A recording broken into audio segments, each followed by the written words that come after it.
Seorang kakek ditemukan tak bernyawa di pantai Cemagi dekat Pura Luhur Batu Ngaus, Desa Cemagi, Mengui, Badung, Senin 3 Oktober pagi.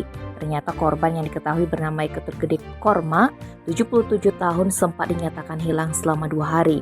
Kasih Humas Polres Badung itu Ketut Sudana menjelaskan, peristiwa ini pertama kali ditemukan penjaga villa di sekitar TKP, bernama Raymond Udin Setiawan, 37 tahun. Awalnya sekitar pukul 6, saksi tengah bersih-bersih di halaman villa.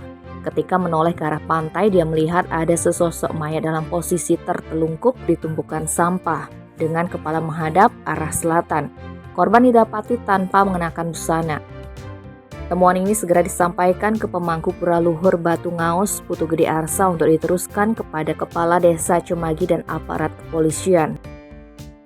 Tak berselang lama, petugas Polsek Mengui dan tim identifikasi Polres Badung tiba di lokasi untuk memeriksa jenazah tersebut. Selanjutnya, mayat kakek yang berprofesi sebagai petani itu dibawa menuju RSD Mangusade guna proses lebih lanjut.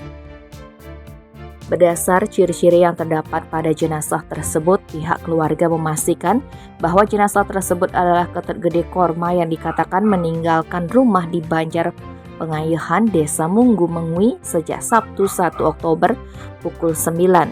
Untuk memastikan penyebab kematian korban akan dilakukan visum et referendum di RSD Mangusade.